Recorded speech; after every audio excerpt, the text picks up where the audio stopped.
Good afternoon, and I want to welcome everybody to Piper Auditorium of the Harvard Graduate School of Design. My name's Diane Davis, and I'm the chair of the Department of Urban Planning and Design. And I'm really excited to be moderating this event this afternoon. This is our open house day panel titled Knowledge Transfer in the Design Professions, Learning from Barcelona.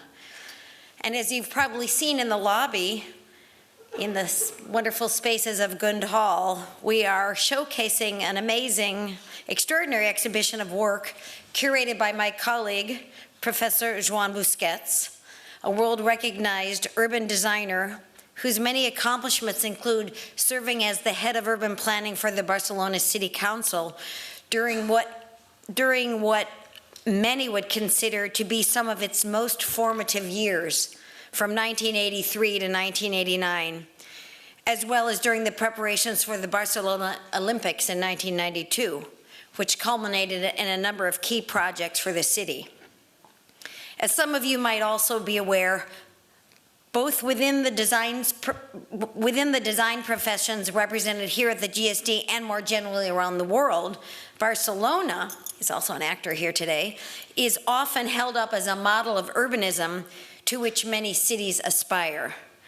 Thus, we're using a focus on Barcelona and Joan's exhibition and his body of work to ask questions about how ideas, prototypes, or paradigms in the design professions both emerge and are disseminated globally.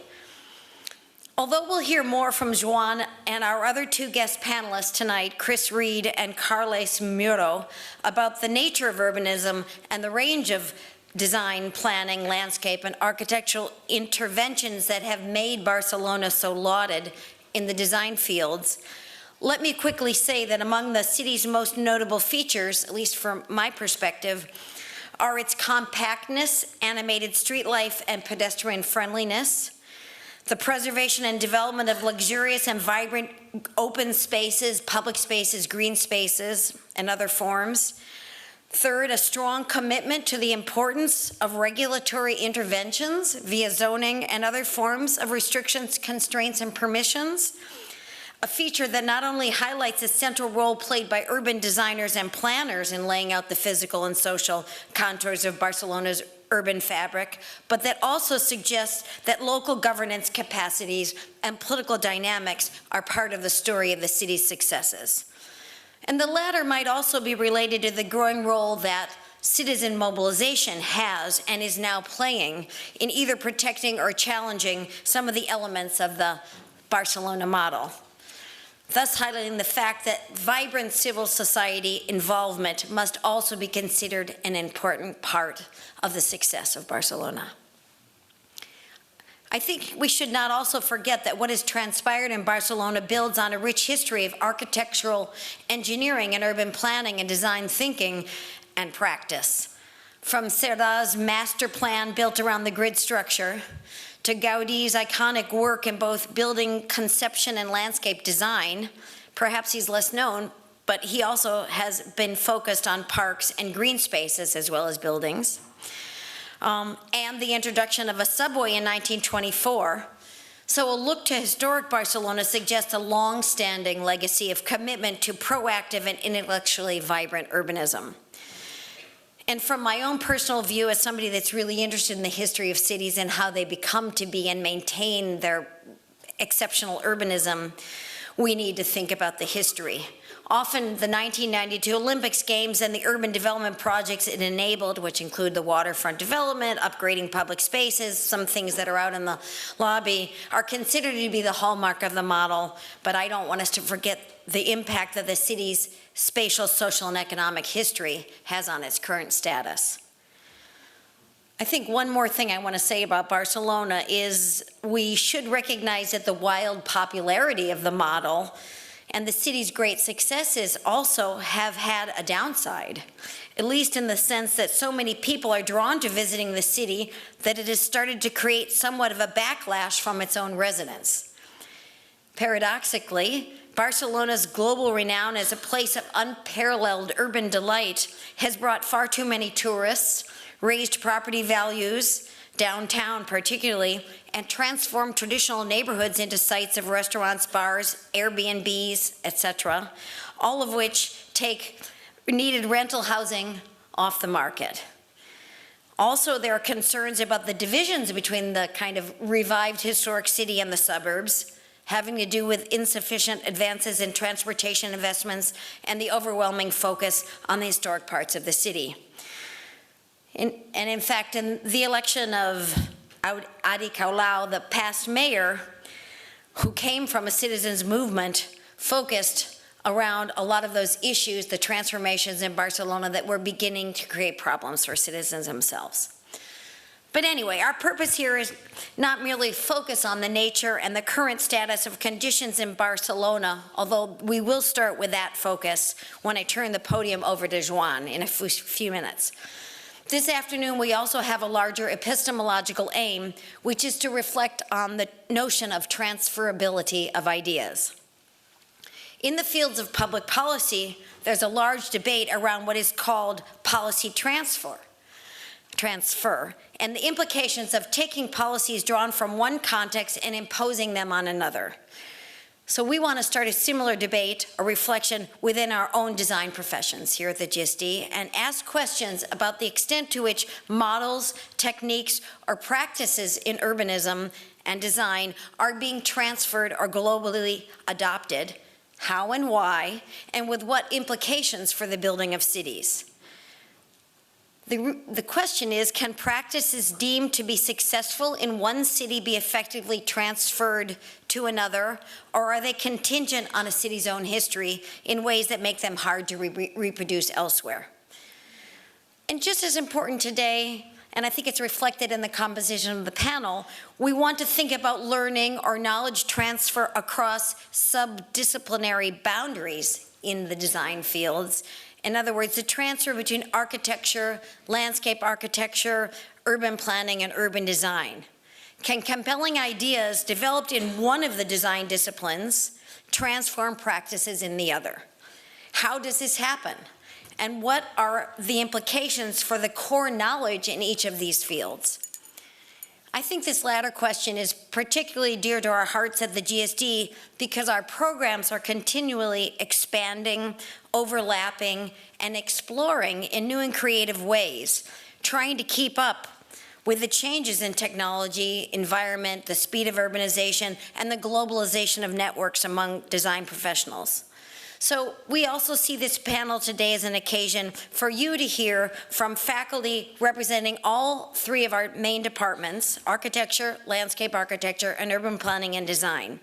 Each will speak about their own work and the extent to which they or their larger home disciplines have responded to or generated new forms of knowledge that were drawn from elsewhere or have been adopted by others elsewhere. And to a greater or lesser degree, depending on the speakers, they will also share those thoughts with us with reference to Barcelona when it's relevant. So we're going to begin with extended remarks by Professor Busquets, who will, of course, start talking about Barcelona. And so let me just give, before I turn over, let's say something about format. We will turn it over to Joan, then we'll hear from Chris Reed, then we'll hear from Carles Muro. Then the four of us will sit up and have a short conversation, and then we'll open out to the audience for questions. So before we start, in order to not disrupt the flow of the presentations, I'm just going to give a little bio of our three speakers. So as always, I've alluded to some of Joan's renown as an urban planner, urban designer, and architect. But he's also the first Martin Buxbaum Professor in the practice of urban planning and design here at the GSD. In 2011, he was awarded the Erasmus Prize, and an annual award for a person who has made an exceptional contribution to European culture, society, or social science. And that was in appreciation of his impressive and multifaceted oeuvre in the field of city planning. As I mentioned earlier, he served as head of urban planning for the Barcelona City Council and was involved in the preparations for the Barcelona Olympics, including the new Downtowns for the City program. Prior to that, Joan was a founding member of the Laboratorio de Urbanismo in Barcelona and several decades ago, undertook a long-term study of squatter settlements in Barcelona and other southern European cities, for which he received the Spanish National Award for Town Planning. He won that award in '81, and then again in '85 for a master plan of another town. He won another award in 2002 in an international competition in Italy and in the Netherlands. He is a highly respected and awarded practitioner and scholar, author of about 8 books on cities as diverse, not only Barcelona, but Aleppo, I was surprised to see, and New Orleans. And he's a dear and beloved member of our faculty in urban planning and design. Chris Reed, who will speak after Joan, is an internationally recognized figure in the fields of landscape and urbanism. He's the founder and director of Stoss Landscape Urbanism and associate professor in practice of landscape architecture here at the GSD. A large proportion of his research focuses on the relationship between ecological thinking and design practices. And his co-edited volume, titled Projective Ecologies, was published in 2014.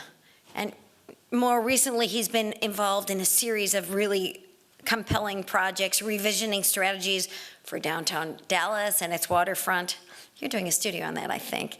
For a derelict refinery and port sites along the lakefront in Mississauga, Canada, for the city of Detroit. He's done work on waterfront development in Shanghai and Green Bay. He has also helped us reimagine the Harvard University campus, creating a vibrant new plaza, a couple blocks over there, and involved in many ongoing projects examining the role of landscape in structuring and imagining the contemporary city.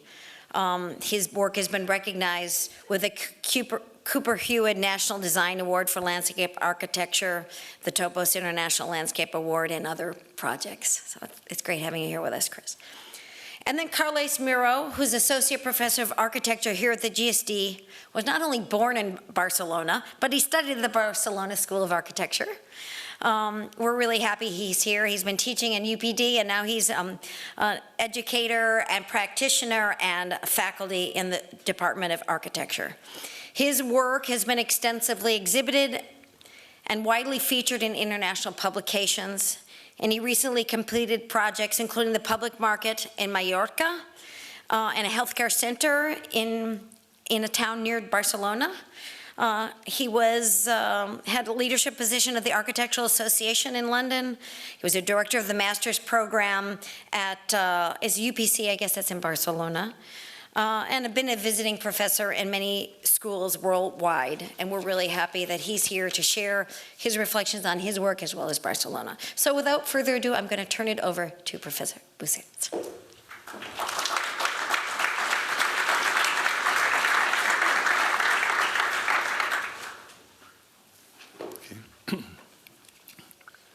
Good afternoon. Thank you very much for the introduction. Diane, I think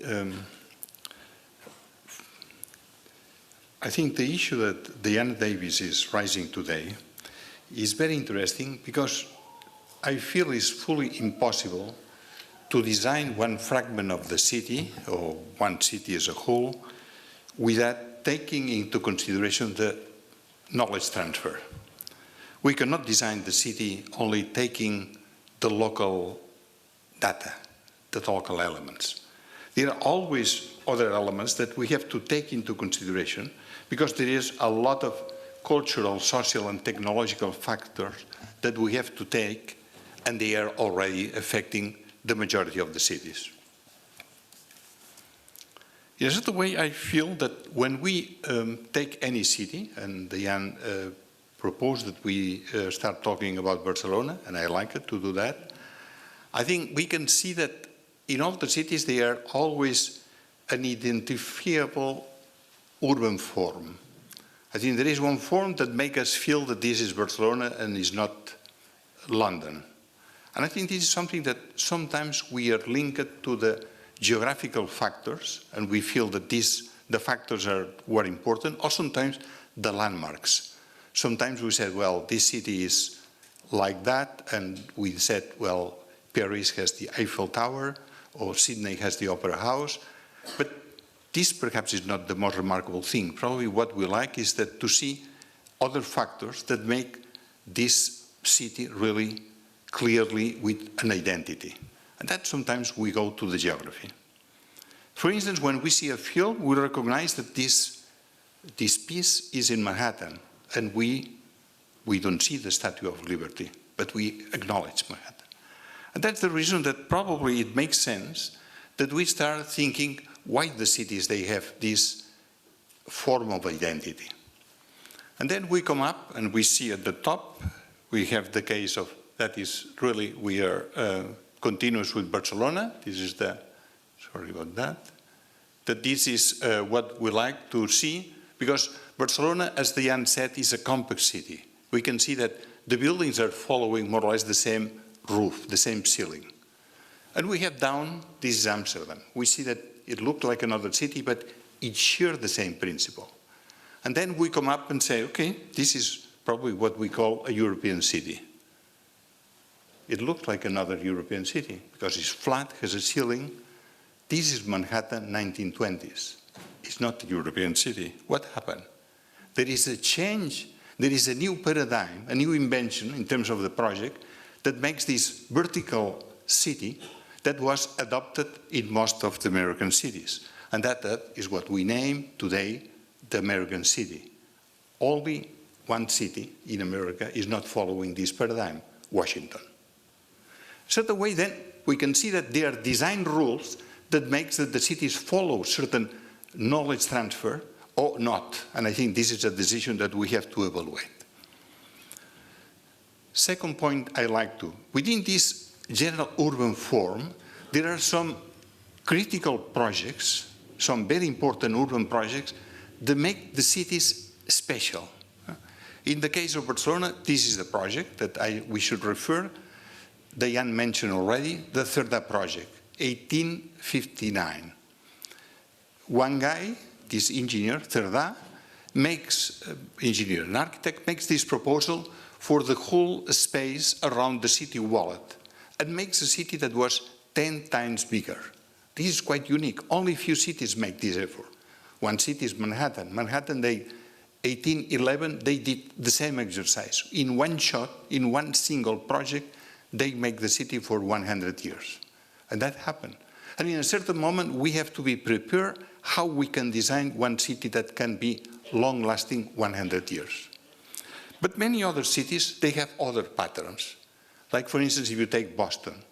Boston is a city that has very interesting projects, but the projects in Boston, they are referring to this, what I like to call intermediate scale, meaning that you can do one project by doing, this is the, no, I'm sorry. The pointer probably, I don't know, how is the pointer? This is the pointer. You can see that you can do one project, the famous Back Bay, a beautiful, incredible project, but then you do this project, when that is finished, you do another and another, in a way that each piece can respond to a different brief, has different needs, have different intentions, different developers, different infrastructural matters. Yeah? And that, I think, is something that we have to pay into consideration. Within this idea of identity, the cities are using the project in different ways. But if we want to imagine that the city design is something consistent, that has to be for a long term, we have to take into consideration that we have to address as much as the local factors, but also the cultural and technological trends of each period. And we are now in a period where there are a lot of changes in technology, in the social, in the ecological issues, that probably it will force us that the design of the city is going to be slightly different. Let's move into the Barcelona experience. The exhibition in the main gallery explains the strategies of the transformation of the city over the last 3 decades. With the city passed from this period where you can see this type of development into the city that was really very, very poor in terms of the development of the city. You can see the lack of infrastructure, the lack of quality of the space, and the city decided a system of sequential strategies. The first strategy, and probably the most important strategy, was to understand that what is clear, and I think that is something shared in many cities, also American cities, is that the open space has to get quality. The methodology that was applied in Barcelona is a method that tried to say, because the city is different, the type of projects we have to do to refurbish the space and to improve the space has to be different. And that produced a variety of solutions, that probably you know and you can see in the exhibit, many different solutions that makes that the spaces that they were really very poor, they are becoming spaces very important and very nice in the development of the city. You can see the parks. And here, I think what is interesting is the idea of the, I would say, even the confrontation between the local architect and some international architects joining together and playing together. In Barcelona, you have this fish from, the fish from Frank Gehry, you know. You have then other elements that they are also presenting, like this beautiful park from Miralles that was teaching here the GSD before he passed away. But anyway, those are really remarkable pieces that makes that in the city you can discover this really process, not only the scale that usually we mention Barcelona, but the scale of the metropolitan area, and that includes 35 different municipalities. And that is what is the exhibit about, spaces that perhaps they are not so well known, because they are not the ones of the central city, but they also respond to the same strategy. What to do, because the spaces can gain quality. I have to say that after this, the majority of the population in Barcelona believes that this is a good strategy, even that they know anything about the city, anything about urbanism, but they really feel that the quality is important. The second strategy was very much to refurbish and to try to improve the quality of the most problematic neighborhoods. One of these is the Old Town.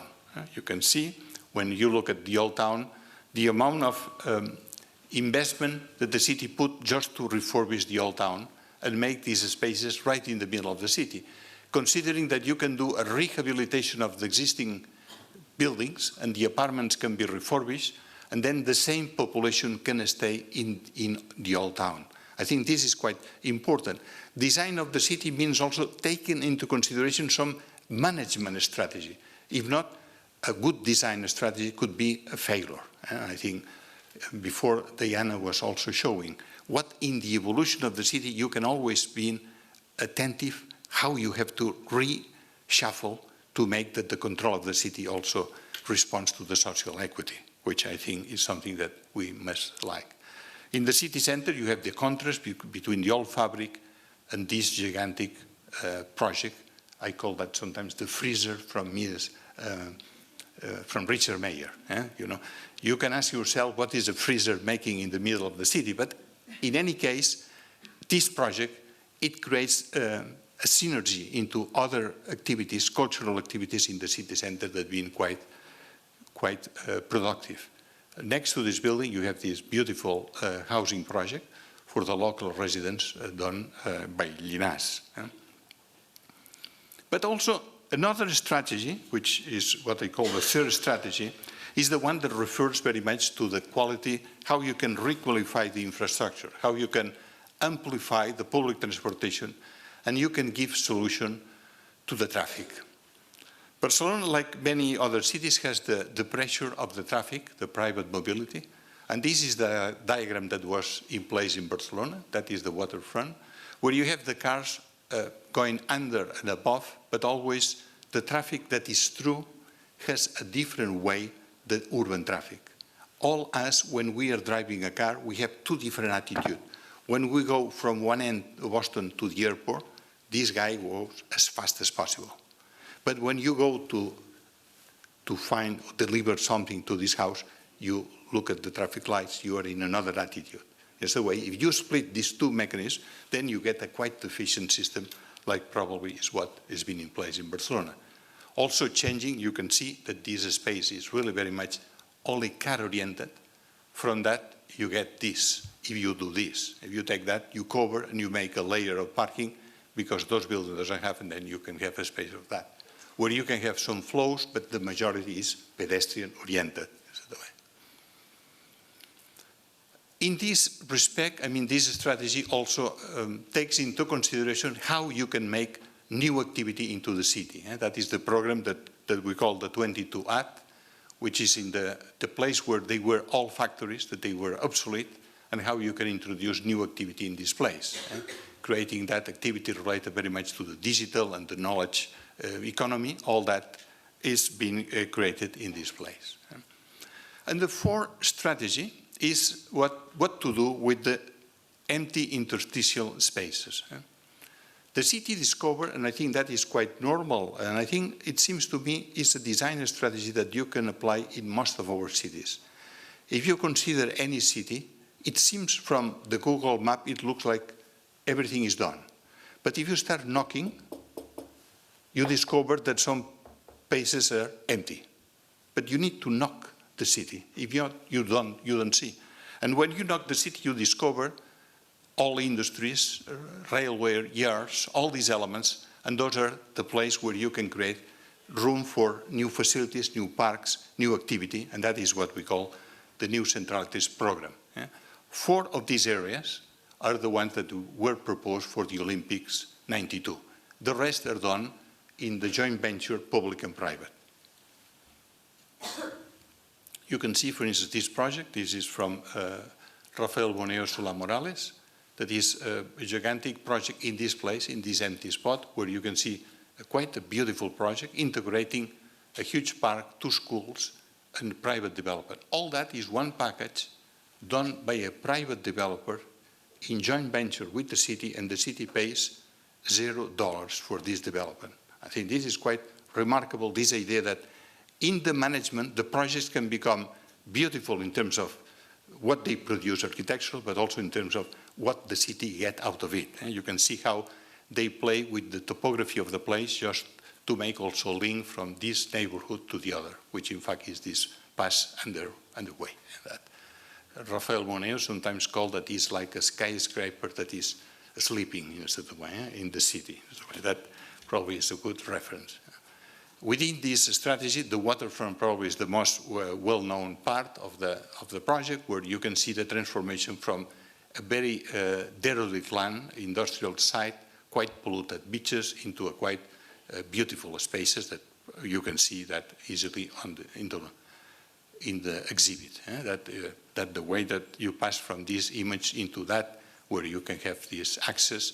The city has today, and the metropolitan area has like 30 kilometers of beaches, which we must say is probably the unique city, big cities in Europe that has this facility ready for the residents.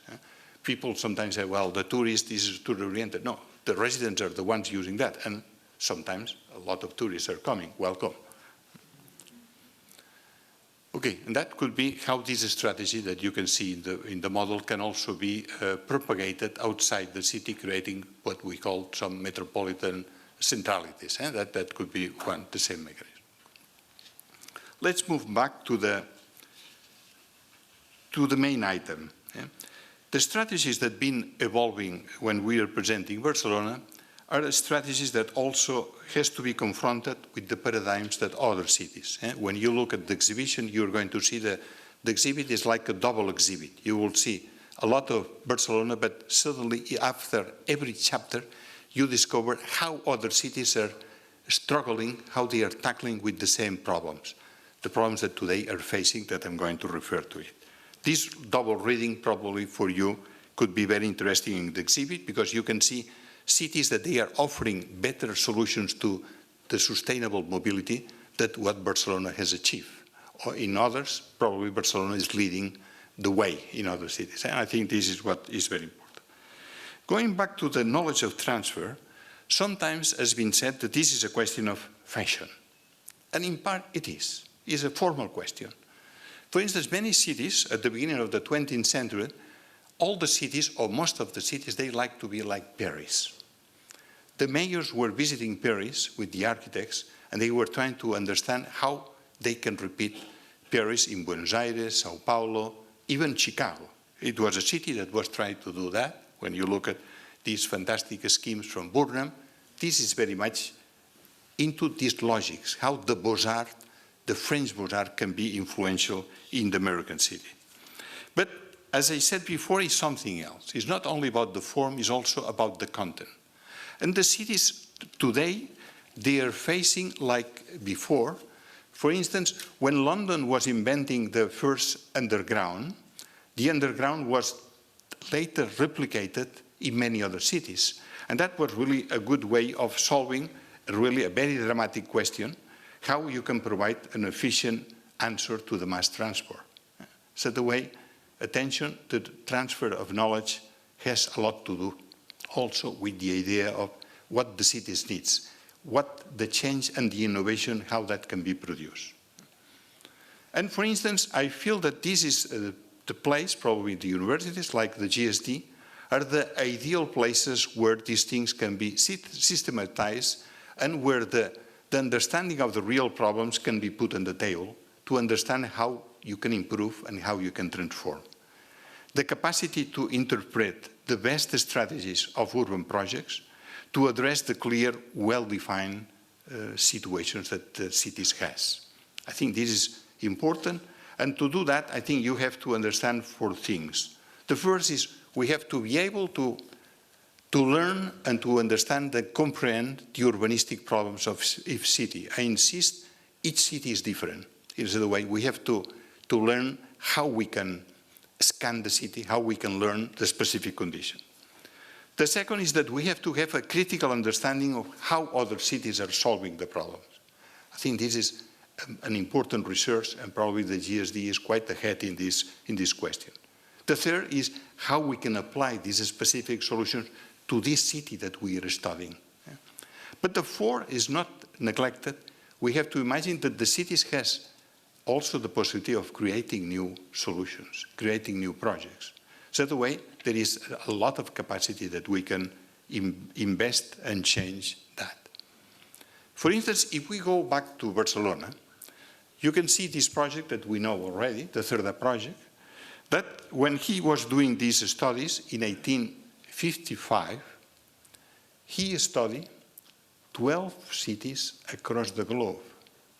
You can see here Buenos Aires, Boston, St. Petersburg, and he was continuing. I'm asking myself how he was doing that when he doesn't have Google. But he did that, and he was confronting the 12 cities, and after that, he came up with a proposal that has nothing to do with any of the 12 cities. He made a beautiful grid system with the chamferings that becomes an international paradigm.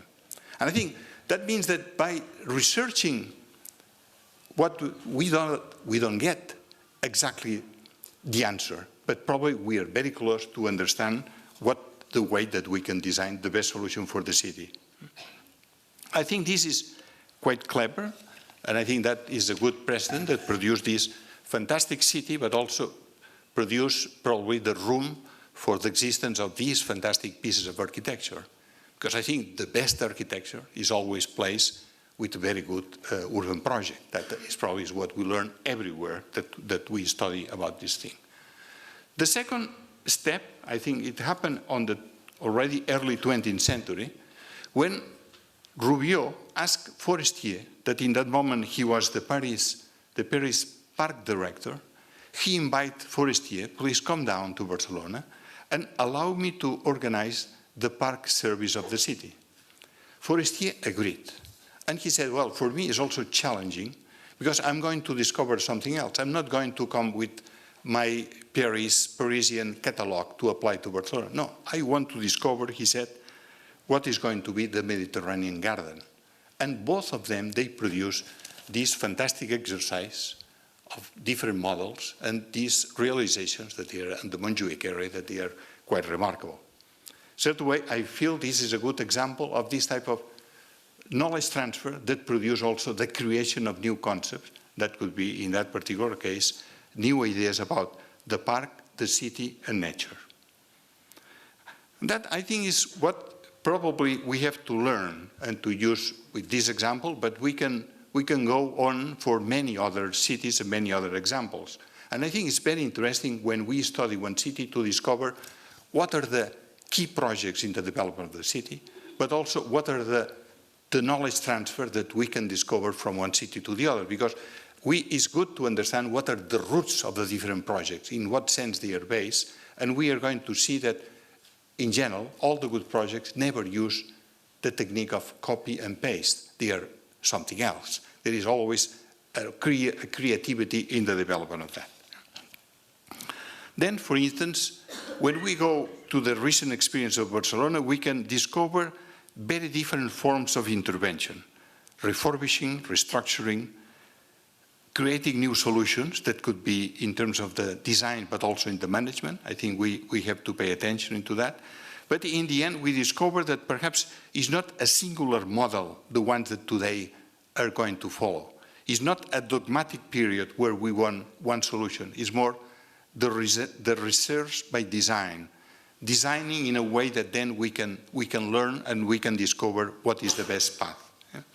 And today, as I said before, we're in a period where the research in challenging issues that they are facing our cities, like the sustainable mobility, the efficient metabolism, the social equity, the integration of new forms of economy, can be the source of inspiration for redesigning the city and the existing city, and creating projects that could be new models or paradigms, as we said before. Suddenly, they are projects that they are changing the way that the city is done, and they are becoming paradigms for other cities. The exhibition outside is showing how that is being done in selected cities and how Barcelona is approaching this process. Tomorrow morning, the conference that's going to be here at this GSD will be addressing these issues, and you are invited to attend the discussion during which some selected speakers from Barcelona, that they are already here, and you as specialists, will try to clarify these issues for all us. We may learn tomorrow how we may address the challenging issues that our emerging culture is demanding. Our responsibility is, as designers, is to be able to give the right answers. Society is waiting this from all us. Thank you.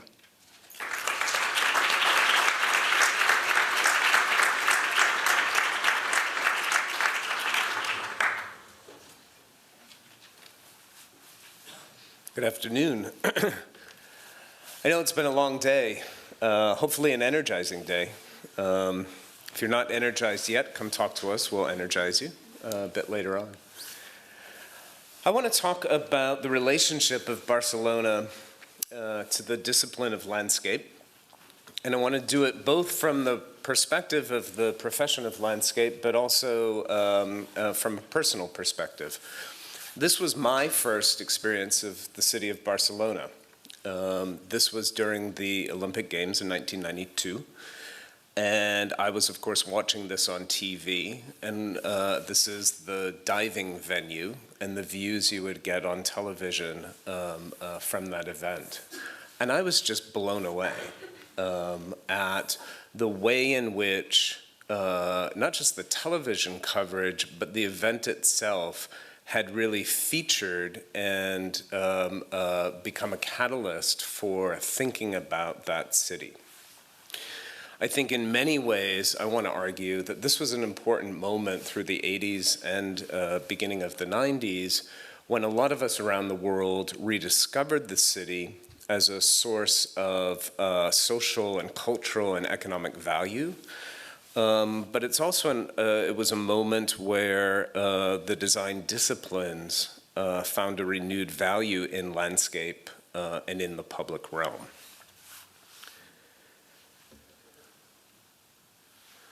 Some of what we saw on TV were spaces that had been created or renovated for the games themselves, but some of what we saw was the street life of the city.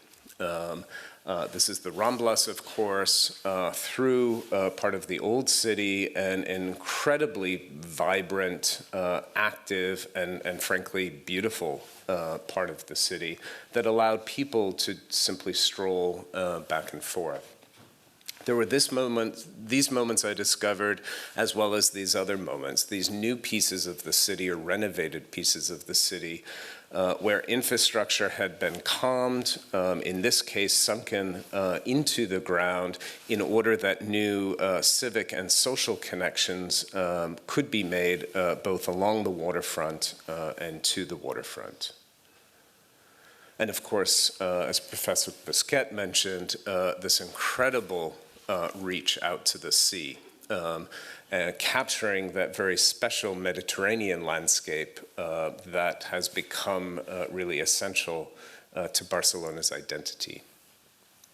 But again, as Professor Busquet mentioned, it wasn't just these big projects. It was a series of smaller scale urban acupuncture projects in the heart of the existing city, meant to bring the vitality of the games and of these larger urban projects right into the heart of existing neighborhoods. And so it was a multi-scalar strategy, one that recognized the value of traditional public spaces, but also gave life to new forms of landscape and civic life as well. And you can see this in various streetscapes, in small public squares.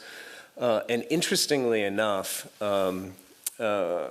also put on the table the idea of landscape and infrastructure working together as a series of, or as a pair of colluding agendas, if you will, that the infrastructure project was no longer single-minded, simply about getting, in this case, cars from one place to the other, but in fact that that could be integrated with a social, cultural landscape agenda in the heart of the city, and that these mega projects could bring to life new forms of landscape and offer new opportunities for social engagement immediately adjacent to strong neighborhoods.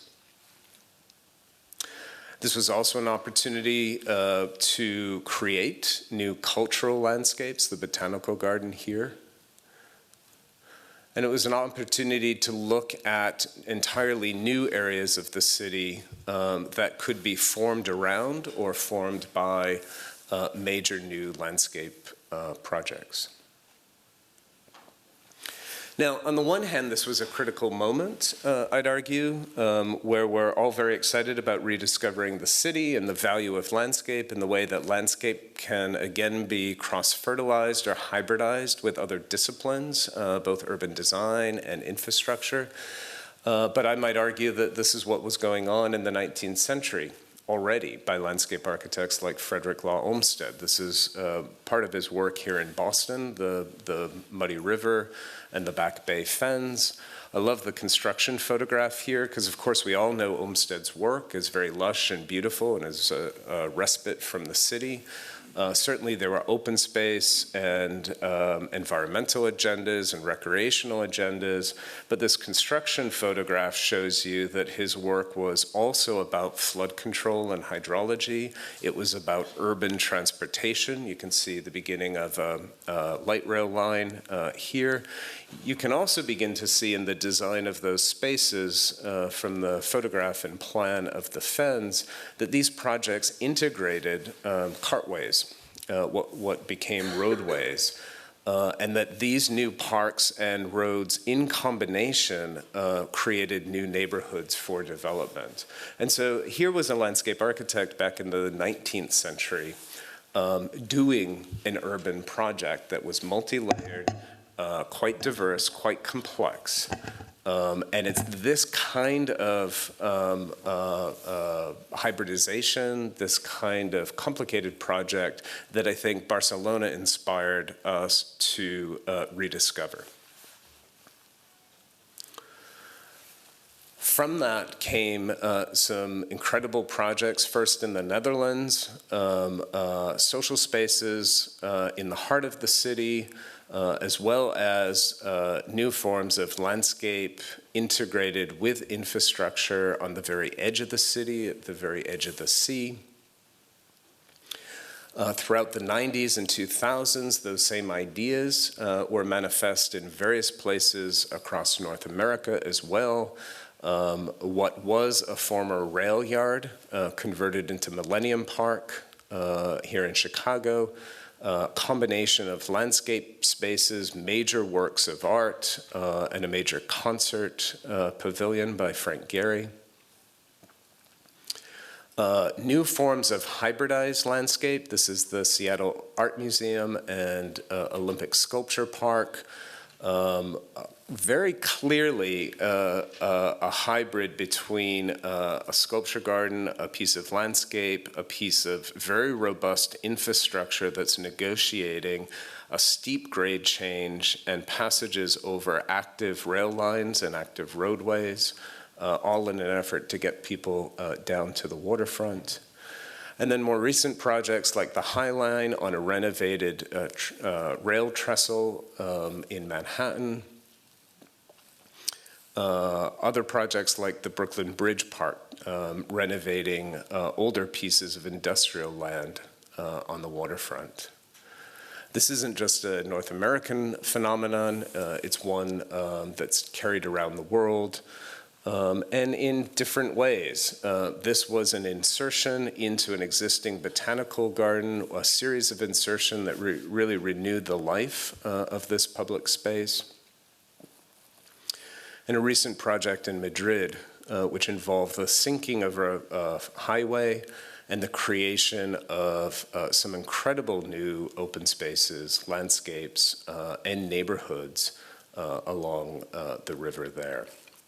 So in many ways, what we're seeing now in landscape is a culmination of what was being suggested, I would argue, by Barcelona in the 80s and 90s, a real robust rediscovery of the city, reveling in opportunities for renovating pieces of existing fabric, whether they were small-scale renovations or large-scale renovations and repurposing of urban fabric.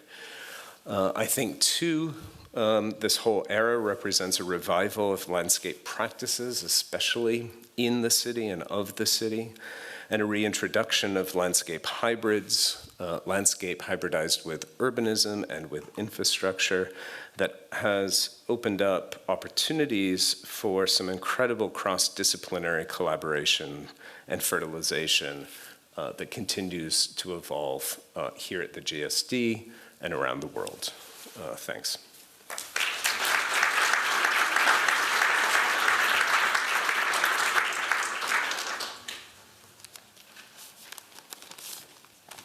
Which one is it? Any of them? Okay. Thank you so much, Joan, for this overview of the Barcelona experience in relation to so many other urban experiences, and Chris for your insight in how Barcelona was instrumental in helping the landscape discipline and rethinking the way open urban space could be expressed. I have to say that I wasn't very certain what to present today, and so what could be my best contribution to this discussion. And also taking very much into account that the main audience today are you guys, the incoming students attending the open house. And I decided to offer a completely different take on the topic and add new elements into the conversation. The only thing I just realized, I probably have much too many slides, so at some point perhaps I might, someone can interrupt me straight away and move on to the conversation.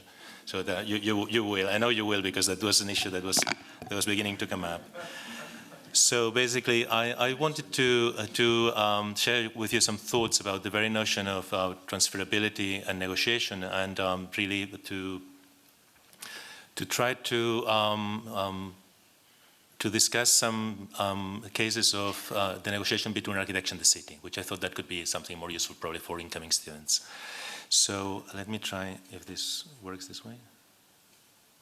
Yeah. So to speak really of the, that promises to be long, actually.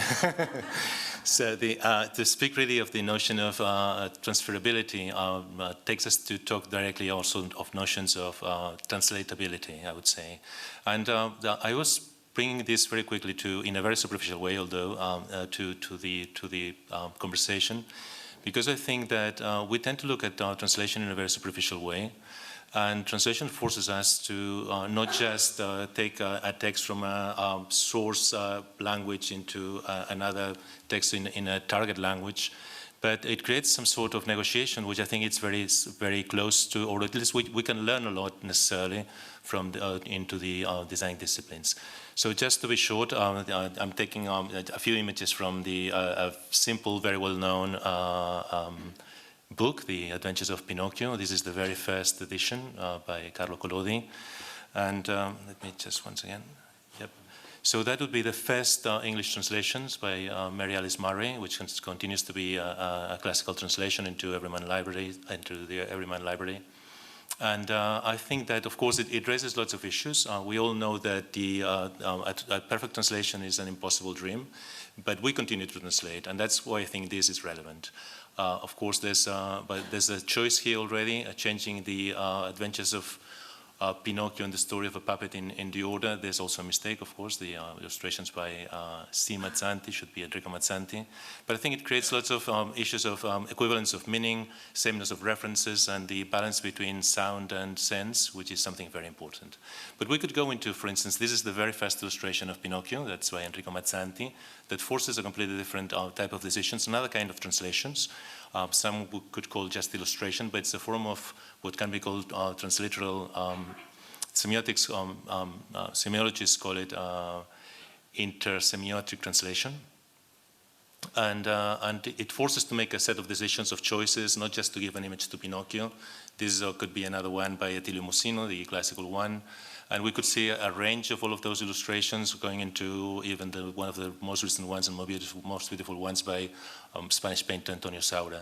But there could be a whole completely different set of translations, of transmutations into deciding to transform that into a film. And it's not just the new way that Pinocchio looks, but also all the decisions that transforming a book into a movie, a completely different type of editing, of timing, and so on and so forth. But still, you can go back without changing your own language, how this book by Giorgio Manganelli, Pinocchio, un libro parallelo, which is a complete rewriting, and how every discipline has to come to terms with its own discipline and to engage in conversation with everything that has happened in the past. I think that's important enough. I was bringing all that because I think that recent studies in translation have told us that, have taught us actually that translation can be understood as a form of negotiation.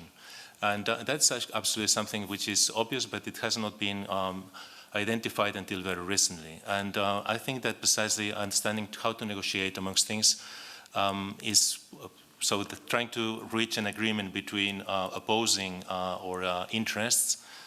That's something that we have to do. As designers, or whether we design architecture, we design in the city, we have to face an incredible number of different parameters that sometimes are at odds with each other, and we have to negotiate amongst them, which is something quite important. And part of the first task of the designer should be try to establish some sort of hierarchies and order and a strategy to address those. So the very notion of negotiation can be, and I would actually like to continue this conversation in another setting, because I think that could be something very, very relevant.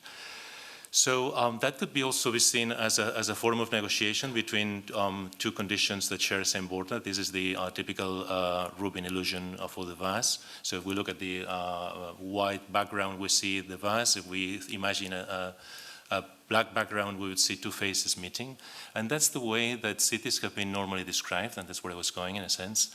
Have been described in this figure background condition. These are images taken from the seminal book by Colin Rowe and Fred Ketter, Collage City, trying to describe two conditions of the city with figure ground diagrams that have been very powerful, and trying to describe the opposition between this historic city or the traditional city and the modern city. We can see in a very simple way how the built fabric is in black, and the open spaces in white, and the traditional city, one could say that all the open space is carved from built fabric. While in the modern condition of the city, and Colin Rowe uses the example of a project for Saint-Dié by Le Corbusier, one could say that architecture is placed like objects within a universal, a continuous field in a completely different thing. But there could be a completely different way of understanding the relationship between architecture in the city. And that's probably what, this is, for those of you who will be joining the GSD at some point, you will be referred to this Nolli map of Rome probably many, many, many times. But I think it's normally misread in my view. It's normally taken as an example of figure ground. And for me, it has nothing to do with that. Apart from many virtues that it has, or many qualities that it has, having been the most precise map of Rome for 200 years, it was first published in 1748, and until the 1970s, it was used by the city of Rome as the official document for the scent of the city. It also introduces issues, which I think perhaps it's like a footnote, but it's kind of relevant here, that it was the first map of Rome and one of the first maps in the first city maps to be oriented to the north, just to magnetic north. Before they were oriented to the east. That's why Orient, meaning east, is the way we use for orientation. And but if we, those are the 12 plates of the beautiful Nolli map. But I'd like to follow with you just a minute to pay attention to another way of reading that, which is not at all figure ground. One of the ways we could read that is as a first opposition between the city fabric, so the continuous, like repetition and difference in a sense. No, the city fabric and the exceptions. The city fabric would be, which one is yeah, this one. So city fabric would be what is kind of black, and the exceptions would be for lack of a better word, the monuments in a sense.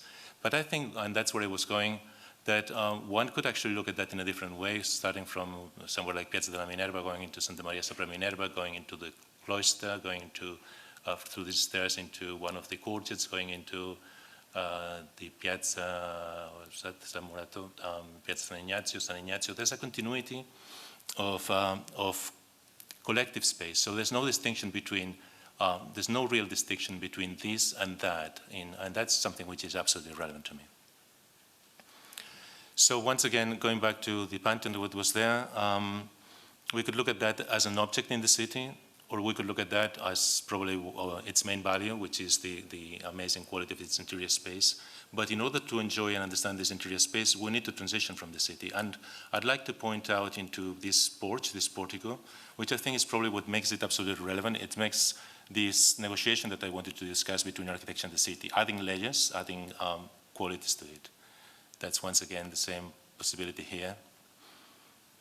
And the porches have been definitely very special places of transition. One can talk about the transition between, well, this is the Evangelical Annunciation to the Virgin Mary. So of course the transition from a state of not being pregnant to being pregnant, but that's why it's really a transitional condition. But it's not by accident. That happens to be in this layered space of the, and that's one of my favorite views of the Pantheon. Of course, the incredibly beautiful and powerful sense of the interior is essential, but we need to negotiate, we need to engage with the city, we need to go back to the city, and that's the threshold between the Pantheon and today's city. So this is the way that we normally understand the relationship between, or like many people understand, the separation between public and private, interior and exterior, like a thin line that divides one from the other. And I'd like for a few seconds, if you allow me bear with me for a few more minutes, to inhabit that line and to try to make it more layered, more widened to some extent. So a few very quick examples. I'm not going to elaborate on them. That's in Milan. That's the another version of a porch that obviously not just introduces an extension of the public realm into architecture, but also provides shelter, protection from rain, from sun, from anything that you'd like to see. But even buildings like that, would we look at buildings like the Seagram in New York, that we tend to, or many people tend to see it as the perfection of the prism. But definitely the important thing for me in this context is to look at the way it responds to the 1916 zoning law, and as opposed to having all of these setbacks, the sites, Mies decides to set the building back, creating a new type. And this is Mies' offering, or the Seagram's offering to the city of New York. This widening of Park Avenue, creating unpredictable conditions. And not only that, if we look more carefully, there's more layering, there's a canopy, there's these columns, and then you get into a series of layered spaces, like a series of thresholds, until you eventually get to the enclosure that separates inside and outside. But we could also do the same with Lever House with its amazingly beautiful garden for accessing. once again, the stairs in the Sigran Plaza, offering an additional open space on these kind of things that are neither one thing nor the other. It could be more than one thing. Stoops in Harlem, or providing this another kind of interface between architecture and the city, or even this way of occupying the emergency exits of these houses in Harlem as a privileged place for watching a parade. I could actually pass a few more examples very quickly, because I think it's probably, we could elaborate on what could be argued probably the best building in New York, and how it really elaborates on this layering of conditions by carving, by bringing the canopy out to bring you, to collect you in the street, but already this inverted carving of the building and the bridge. So very quickly, I'll pass it. I might not even comment on other examples that we could consider. This building by Alvaro Siza, creating all of these layerings and almost nested Russian dolls, or this still in Santiago de Compostela, one of the most beautiful squares that I've ever been to, creating all sorts of conditions, the stairs as a stage, but also wanted to pay attention to this wall, which is one of the most incredible blank walls that I know, that contribute to this square around the cathedral, with the presence of this bench, which is the minimum level of interface, the minimum level of contribution, but I really think it's an incredible way of contributing to city life. I'll pass this quickly. Most of you know, obviously, the Economist Plaza, but I think that we should actually make some space for the conversation. A last set of images refer to the ambiguity of some spaces that could be read in different ways. This is Paley Park in New York, which could be obviously read or understood in the context that I want to present as an outdoor living room, as a room without a roof. And we could actually discuss, I actually said one of the rules that I wouldn't show any images from Barcelona, but that was a slippage, and that's the Illa project by Rafael Moneo and Manuel Soler Morales, which is difficult to know what's interior, what's exterior, and it's really offering a very different type of collective space. And that's the notion of collective space, which is really adding to examples that we all know, the Tate Modern, or even to some extent, spaces which are completely interior, like these spaces in the Seattle Public Library by OMA, which also offer this notion of publicity, this notion of the collective to the city. More covered streets. I'm not going to stop. I wanted to at least bring one example at home for those of you, and that's, I think, the last example, so I'm going to stop in here for a second. This is Holyoke Center, which is now being refurbished in Harvard Square. And I think it's very important the way the building offers this little square, this little plaza towards Harvard Square, but how really it engages in a continuous way through from Harvard Yard to the houses. But also additionally, that's what there would be another reading of what Joan said about the identity of the cities. It uses the traditional paving of the sidewalks in Cambridge as part of the this red brick, as part of the material that continues this street through. That's the sort of space before they place the doors. That's the continuity. It supported this kind of activities, or even this kind of it. So just to go back very quickly and to introduce, as I was saying, I just wanted to drop material so that we can have more material for the conversation. Going back to the Pantheon, we do learn from everything. Architects learn from buildings. This is Palladio's reading of the Pantheon, or this could be Alvaro Siza's reading of the interior space of the Pantheon, and we could have a collection of images of that. But then we definitely learn from books, and we learn from cities, and this is Rob Venturi and Denise Scott Brown learning from Las Vegas, that showed us, gave us a new way to understand the Strip. So we learn from books, and that's the last slide, definitely. So don't worry anymore. I'm just moving into the conversation. I'll be very quiet there. This is for me an important moment, that it's the first, it's a book by Oriol Bohigas, Reconstructing Barcelona, Reconstrucció de Barcelona. It's the first time that the experience in Barcelona had been thought, and could be, in my view, thought as a retroactive manifesto on the city of Barcelona and the transformations. So definitely learning from Barcelona. I'll just continue the conversation and try to see what we have learned from Barcelona. Sorry for the length. Thank you.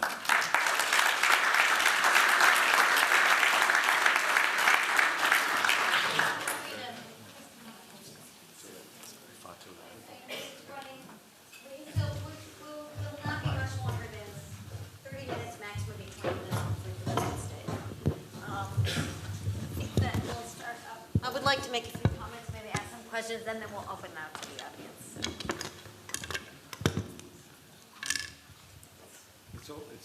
It's on. Well, first of all, I want to thank everybody. It was a great set of presentations, and there's a lot of stuff to think about. I guess the first comment I wanted to make, and I'll make a few comments and then questions. I guess I'm really happy that Joan raised the idea of research in linking it to the idea of knowledge transfer, because I think that one of the things that we're trying to do here at the GSD is introduce research into the curriculum, if not through the Master of Design program, through the professional degrees. And I had prepared a set of questions for you, Juan, earlier about, that I thought that we could discuss. One of them would have been, what is the role of the university in knowledge transfer? And you, in a way, came right to it by talking about research.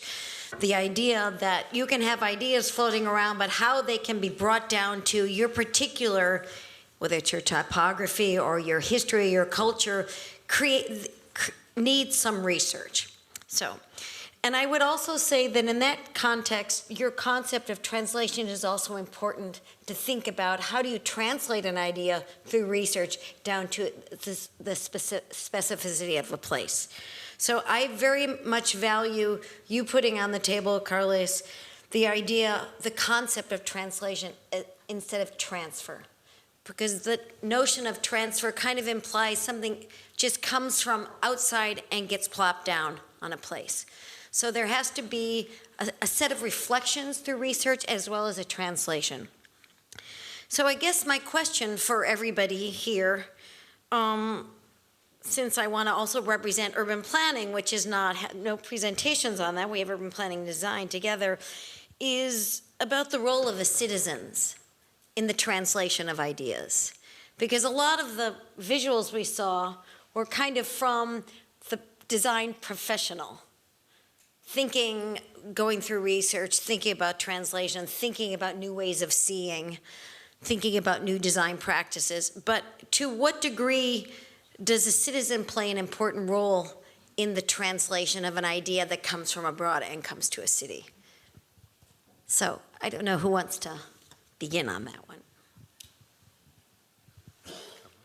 Carlos? Well, I don't have a very clear idea about the role of the citizens in that sort of translation. I think the role of the citizens is definitely very important. And now that I try to avoid speaking frontally of Barcelona in the presentation, as was clear, I think the role of citizens has been important in Barcelona, at first supporting a very clear leadership. I think the initial years, almost the heroic years of the transformation of Barcelona, which were in the 80s and early 90s in a sense, I think there was an incredible complicity with citizens. The citizens were happy. But there was something which at the time that there was not so many tourists, it was amazing that every time that a new park, a new plaza, a new whatever, a new open space opened, it was incredibly packed with the neighbors enjoying that. And there was, of course, there was criticism. Of course, there were things. They had been part of the voice, but there was a very strong leadership at the time. I mean political leadership, and also something that right now almost sounds very strange, but the role of architects. But in a sense, the transformation of Barcelona was done by architects, quite in terms of the design, which is only one component, but in terms of the design, so the squares and the parks and the gardens or whatever were done by architects, and most of the planning was done by architects. And architects at the time had an incredible prestige, which surprisingly was well beyond, like in many other places, well beyond that of engineers, like well beyond other practices. There was a certain level of trust. We have lost that trust quite clearly, and now obviously, and we're trying to reimagine. I think we're living a very interesting moment in Barcelona right now, because they're trying to, after a few years of disengagement with the citizens, that citizens for many years were almost considered consumers or clients or something like that. And I think now there's a process which is very interesting of trying to find another voice, which is not the traditional participation, but other modes to try to express that voice. Perhaps we can elaborate on that. I don't want to be taking too much time on that. Two thoughts on that. One, really through professional practice and the various modes of engagement that have emerged recently, and I'd say over the last few decades, in ways that really give citizens much more of a voice in public projects or even private projects, or having influence over private projects.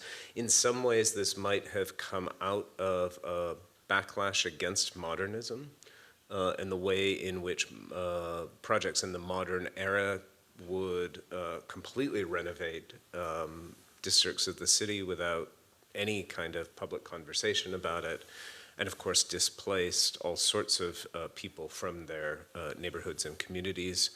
But recently, within public practice, there are other forms of simply engaging with people and learning from the knowledge base that citizens on the street, citizens in communities have, that architects working in those communities or designers working in those communities don't have. And so, we find much more interactive forms of engagement that allow, so it's not a meeting setting where we're asking you questions and you're intellectualizing an answer. It's finding ways to let people's guard down and really allow them to find quiet moments to be able to share their really deep knowledge about places. But on the other hand, beyond the profession itself, I think social media has had a huge impact in terms of changing the voice or voices that inform any number of conversations.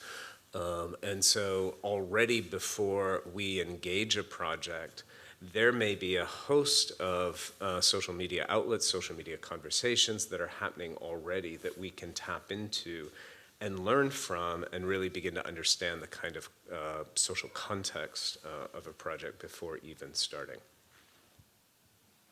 I think going back to your question about the research, I feel the research is something that should be always very present also in the university, and mainly on this on the professional type of university, because without research it's very difficult that our job could be sound.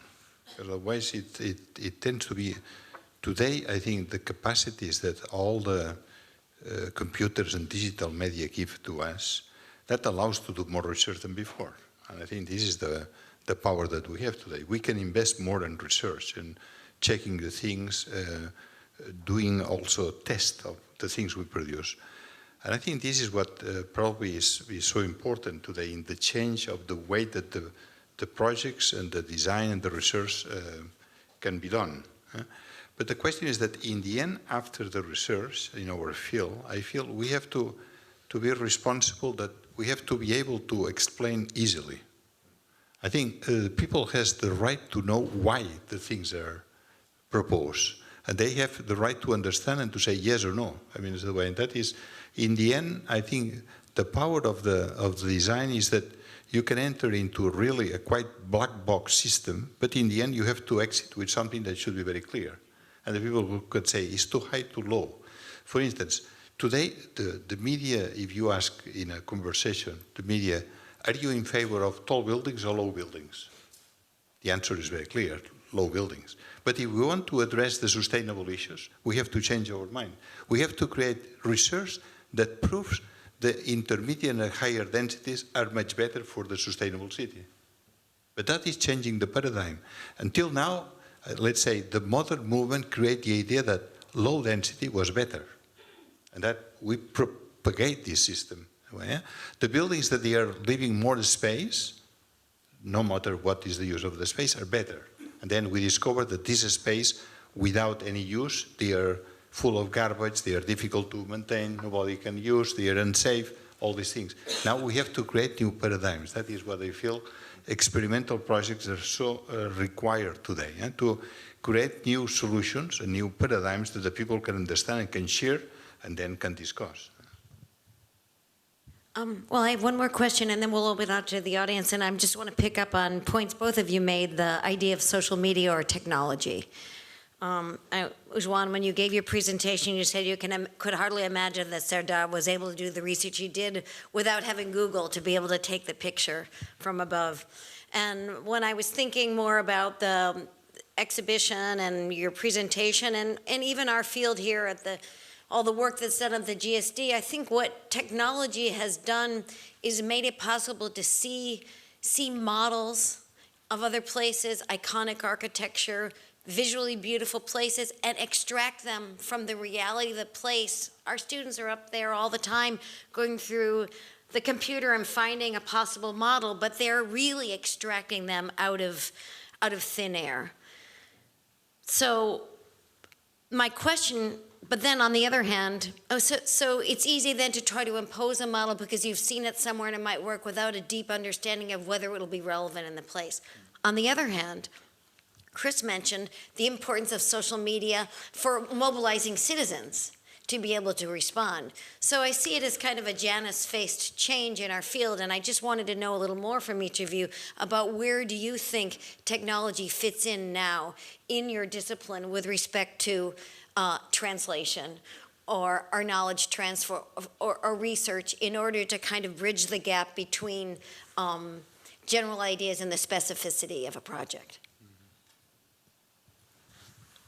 I mean, in some ways, the example you give of the taking of an image and borrowing it in a way and incorporating it into the project is really the transfer of that image. It's not a transfer of knowledge, right? I think as in some ways we've all been saying, the transfer of knowledge, translation of knowledge, has a lot to do with modes of thinking, modes of research, modes of working, and then somehow reinterpreting that or translating it for a particular context and possibly using new tools. And so, you know, for me, the question of technology isn't the aim is not to find the most superficial way to do it, but to use the technology to create new knowledge, to create new perspectives, to use, I mean, there's an incredible amount of data that's available to us now. And one of the challenges of data and technology is to sift your way through it and interpret it or reinterpret it and apply it to a specific set of ends. To do that, you have to edit it down. And you have to take a position on some of what you're collecting in order to apply it to the task at hand. So I think there are challenges, but it's a matter of sifting through it to use the technology creatively and critically as you begin to apply it towards research, either research based in a kind of academic practice or research based on the ground. No, I would say, I don't know whether I'm responding frontally to what you're asking, but that the notion of direct transplant of some models somewhere else can be, I think, at least pedagogically and even in the design practices, a mode of design. And I think you can test it I use now, you could use many words, so that's why I think that could be a longer conversation about translation, about transferability, about transplant. When you use transplant, for instance, you can think also of even in medical terms, the heart transplant or something like that. In a sense, there can be rejection by the body. You have to prepare, and actually just testing that, I think for me, technology and wisdom and the knowledge that we can elaborate has more to do not so much with that process, which I think to some extent we can borrow, and everyone borrows from other ideas, and actually we always build in previous knowledge. And but I think what we can take advantage of right now is in new forms of assessment, and I would say that the research that we have to do is finding ways of assessing the decisions that we make, whether certain things can work in a different context, whether it's a physical context, it's a social context, and how do we really assess them? And I think that's where we sometimes have difficulty in focusing the conversations, and that's, for me, would be the most interesting way of using those tools in order to improve or at least share some modes of assessment for those movements of ideas and objects at sometimes. No, only to add that I think the technology today gives us a lot of capacity to develop different strategies. Sometimes we said today, when we study one fragment or one city, we say, well, we discovered that it's very complex. And we said, then it's very difficult. But then we have techniques to enter into that. But I'm wondering how, 50 years ago, how they were doing schemes for a city with the knowledge they have. And they were able to do these type of things. Today, it seems that the situation is more complex. No, the situation is as complex as it was before, but they were unable to understand the level of complexity. And in a certain way, I feel today we are much, much better.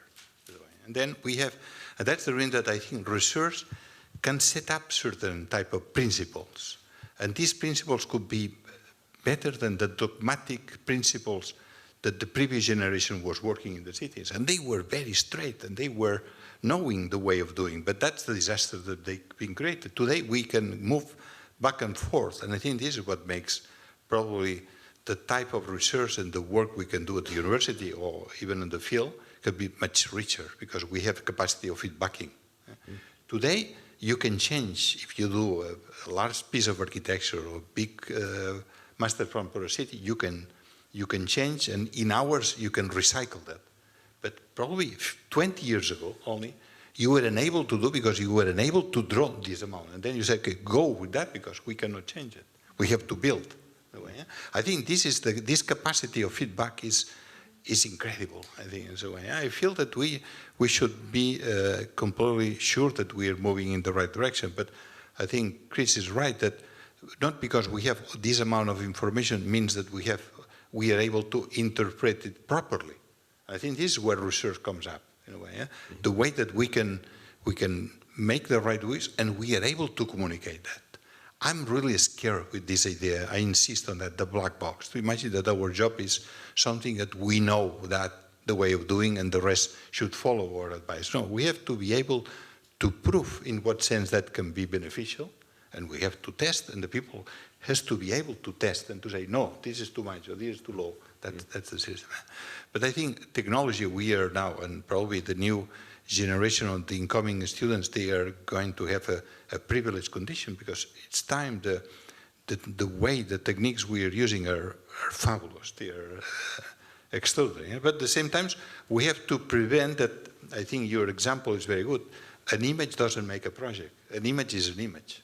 A project is something different. We have to be able to make and to explain why we use that. But the images are always reference that we have in mind. And that's I also think there are opportunities to be very playful and experimental with technology, using technology for purposes other than those that it was intended for. I think there are opportunities to do that at a place like this, to kind of covert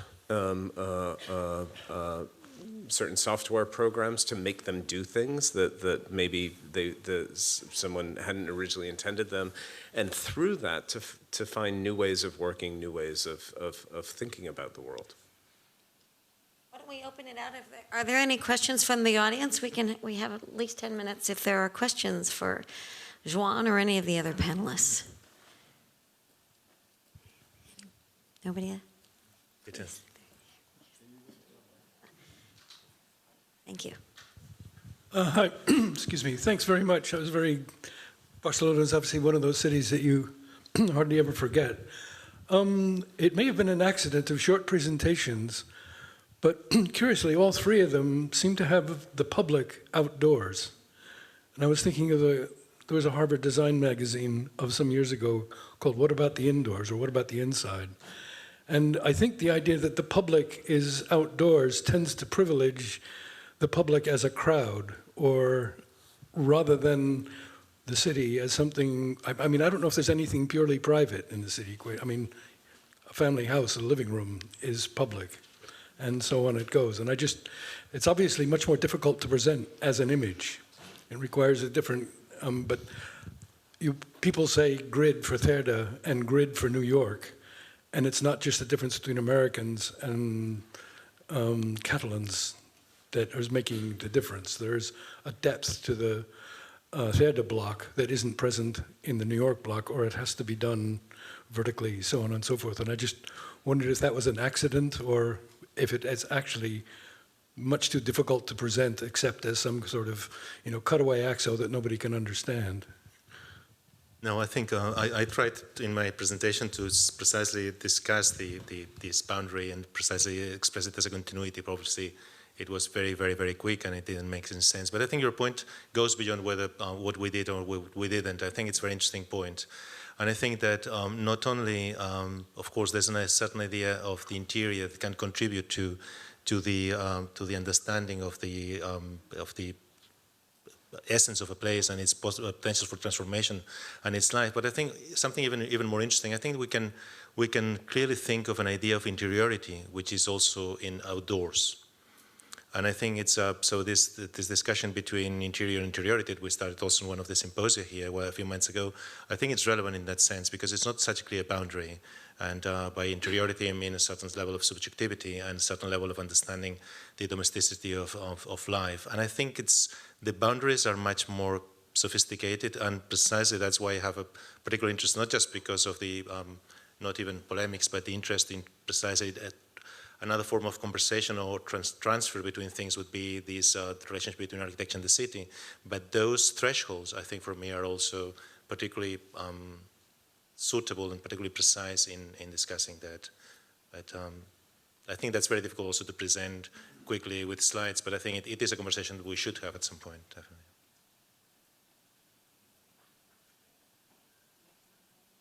Either of you want to respond to that, or are there any other questions? Do you want to respond to the interiority question? Well, I don't know whether there are many questions while we think and while we wait. I think that, no, we didn't really, at least so far, address frontally the notion of transferability, and I think it's really not only, and that's could be with excuse of the Barcelona experience. I'd rather not use the Barcelona model metaphor because, but really transferability of ideas, whether they're urban or whether they're not, across time and place, but really, once again, time. I think we always learn from things, from previous experiences, but even some ideas that were suitable for Barcelona 25 years ago don't work in Barcelona anymore. So it's not just about a place, not what Barcelona can do for London and what Barcelona can do for Medellin, but also what we can do. But I think precisely in this idea of time, I wanted to say something, and particularly to incoming students. I think that perhaps it didn't come through so far in the presentation today, but I think the GSD is living a very interesting moment in terms of, it has been for the past few years, in that I feel that more than ever, or at least more than in the past 50 years here at the GSD, the three departments, urban planning and design, it seems to have that as its own right, but the architecture department and the landscape architecture department are claiming the city in a very strong way as a territory of work. Not that long ago, architects seemed to be claiming buildings and not really, landscape architects seem to be claiming open space, gardens, parks, and so on and so forth. But I think right now, and that's, I think, would force us to not only speak of transferability, but to really explore a little bit more what is the actual essence of each one of the disciplines so that we can contribute in a different way to the transformation of the city. It's what occurred to me during your discussion of the Noli map, in fact, this incredible sequence of outdoor spaces, threshold spaces, interior spaces, even down to the individual stairwell that then made a connection through to a series of other spaces.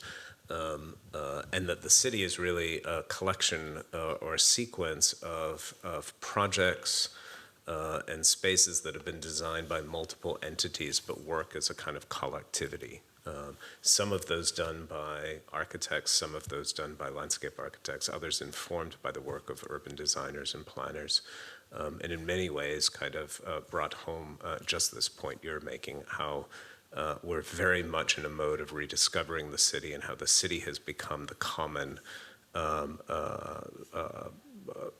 starting point for conversation and collaboration here at the school. Because probably, and I think your question is pertinent on that, I think probably the rediscovery of the city has been done very much through the public space. I think no matter, I mean, even today you can see in places like Shanghai, places with fantastic speed of growth. Yeah?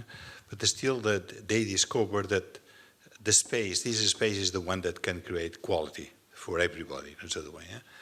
And of course, I think probably next step is going to be, once the public space is really properly featured, how that will inform also the way that architecture and the space that is within the private realm, that can be also better used. And I think this is, because in fact we discovered that today what happened is that a great part of the project, not only to talk about Barcelona, I think this is Europe, but I think you, Chris, you show also how important this influence also is in America in general, not only in the United States, but in Canada as well, that the people start also motivated to discover that this space can be beneficial for them, and also in terms of the economy as well, because that creates activity, creates terraces, creates other type of business, no? That before they were fully inside the mall. That I think is something that is going to change. But I feel this, fortunately or unfortunately, and that is something that is good for our future students, that that's the reason that when we said, is a model or is not a model, I don't like the word model, because a model for me is something that is rigid. There are not many models that they are able to, but they are patterns that you can use, that you can apply, they are references, but attention that these reference in 10 years will be old-fashioned, could be completely out. That is what we have to learn. Why? Because the culture and our urban culture is changing. It's changing dramatically. You know, the issues about the ecology, the energy, all these things are very important, but we have to learn how that we shape that into the projects, how we shape into the city. And that is probably the role of a school like this, no? In a way, in what sense we can inform, we can produce models and experiments for this. Yeah, I mean, if I wanted to make a few final comments about what I think we didn't get to in this panel, so next time around. Oh, I'm sorry. Oh, okay. Oh, someone's coming with a microphone. Can you turn around? Right there. Something, perhaps you were going to mention this, but something that we haven't discussed here. All these visions are amazing, and Barcelona is amazing, and the idea of having a vision like Cerdàs, or even like what happened during the before the Olympics, of architects getting together and dialoguing. But we have a problem now in cities, you know, especially in the big cities, and even here in Cambridge, the seat of GSD, that the design is not being considered, not for 5 years, not for 10 years, definitely not for 100 years. It's driven by speculation, by development, and the visions of public-private space aren't even considered. What's being considered is how much money can we get per foot, and how can we make this cheaper. And us people who live here, who walk here, we're seeing all our fabric of quality completely destroyed. And so what is the role of you folks up there? I come here a lot. I speak to many of you a lot. I'm involved in an effort called Our Harvard Square, which you're all welcome to join. How do you get involved with the city, with the politicians, with the developers, to help them understand how beneficially, economically, politically, culturally, socially, it is for them to work with architects and landscape designers? Well, maybe that does kind of lead into a little bit of what I was going to put on the table, so thank you for doing that. I guess I wanted to say in response, the good news of the panel, and Carlos underscored it, was in a way the parsimony across the three presentations, with everybody claiming the city and looking at the design of the city. And you start to see the clear conversation across the three disciplines around Barcelona.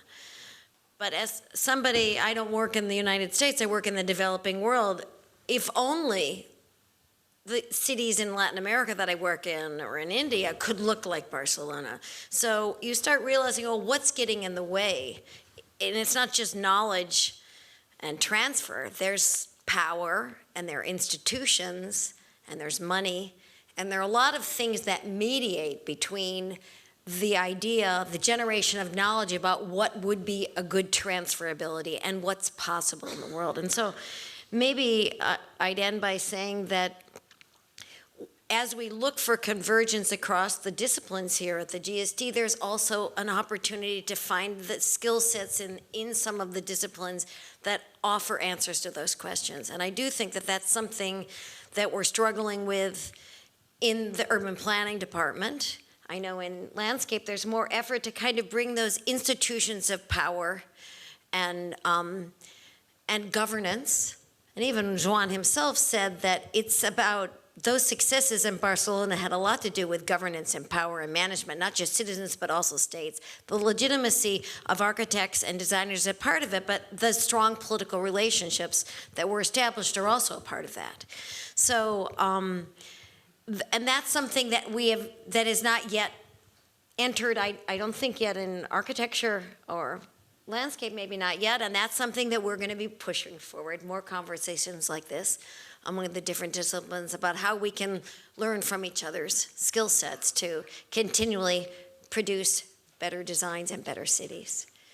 So it's 1:15, and I know there's events for other people, and it's been a long day for everybody. Join me in thanking Joan, Carles, and Chris for the presentation today.